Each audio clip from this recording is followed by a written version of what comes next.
In the Middle Ages, there was a truth that few books highlight. For millions of children, childhood practically did not exist.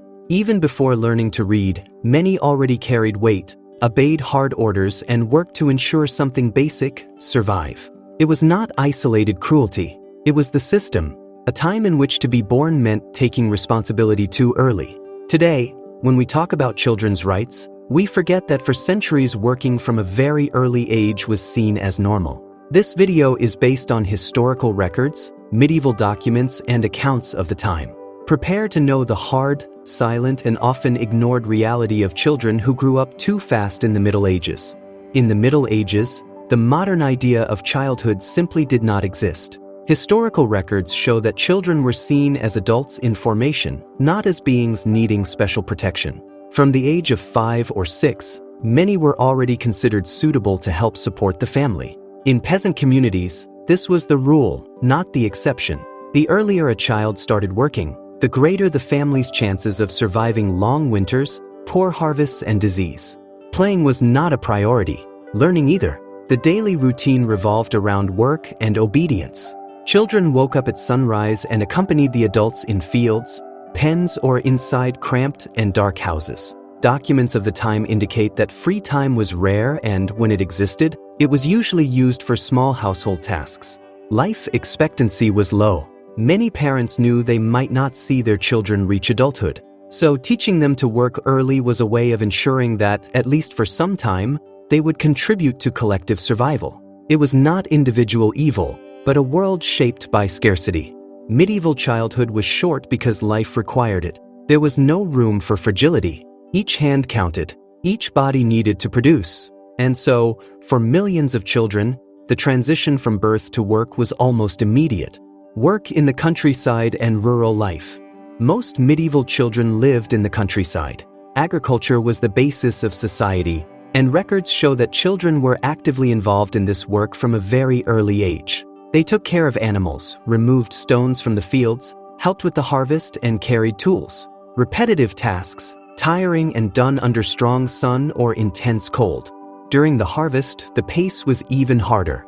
Children spent hours standing, bent over the ground, helping to cut grains or collect crop debris. There was no regular rest. Eating depended on how much the family produced. Working meant eating. Not working meant starving.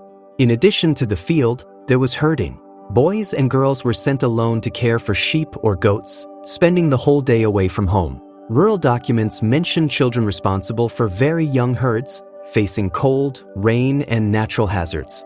These tasks shaped the body and mind from an early age. Strength came before education. Endurance was valued more than learning. For these children, growing up was learning to endure. Workshops, apprentices, and urban work. In medieval cities, the fate of many children was different, but no less demanding. Urban records show that children were often handed over as apprentices to craftsmen, blacksmiths, shoemakers, weavers, and carpenters. In return, they were given food, shelter, and the promise to learn a trade. The learning, however, was accompanied by long journeys. Children cleaned workshops, carried heavy materials, observed and repeated tasks for years. They received no salary. The payment was survival and, in the future, the chance to become masters. Other children worked as domestic servants in the houses of richer families. They cooked, cleaned, cared for animals, and obeyed strict orders. The hierarchy was clear. Children had little voice and no choice. Urban life offered more opportunities, but also more risks. Diseases spread quickly. Fires were common, and children were always exposed. Working early did not guarantee safety. It only increased the chances of staying alive for another day.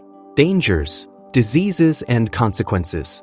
Working since childhood had a high price. Medical records and historical reports indicate that many children suffered injuries, respiratory diseases, and permanent physical problems. Developing bodies were subjected to continuous efforts without adequate rest. Food was limited. Many children worked long hours with little food. This weakened the body and increased vulnerability to common diseases of the time. A simple injury could turn into something serious. There was no social protection. If a child got sick or injured, they simply stopped working, and that put the whole family at risk. The pressure to continue, even sick, was constant. These consequences were not seen as individual tragedies, but as part of life. The Middle Ages was a time when surviving was already a victory. The life in the streets, the abandonment and children without family. Although a large part of the children of the Middle Ages grew up in peasant families or in houses of master craftsmen, there was another group almost always forgotten, the children without family. Orphans, lost in wars, abandoned by extreme poverty or left at the gates of churches, they formed an invisible but significant portion of medieval cities and towns. And for these children, life was even harder. Records of religious institutions show that many babies were left in convents and monasteries because their families simply could not afford to keep them. Some were accepted and raised as servants of the church, helping with daily tasks, lighting candles, cleaning corridors, fetching water. Although they were in a relatively protected environment, they did not have a quiet childhood. From an early age, they learned strict discipline and absolute obedience to the clergy. But many others did not have the same luck. From the age of 7 or 8, children without families survived as they could on the streets of cities. They sold small products, carried goods for traders, cleaned stables, or performed services considered unworthy by adults, such as collecting garbage, emptying latrines, or transporting the remains of slaughtered animals. Urban life, though full of opportunities, was also full of risks. Youth gangs roamed narrow alleys, and unprotected children easily became targets of violence, exploitation, or forced servitude. Some were recruited for dangerous tasks, such as entering chimneys, squeezing into windmill gears, or making late-night deliveries when crime was more common. The darkness of the Middle Ages was literal and social. Monasteries and charities did what they could, but resources were limited. Medieval charity did not have the social welfare structure we know today. Helping often meant just offering a piece of bread or a temporary place to sleep. The fate of most of these children remained uncertain. In addition, there was a deep social stigma. Children without family were viewed with suspicion, as potential thieves or as cursed by luck.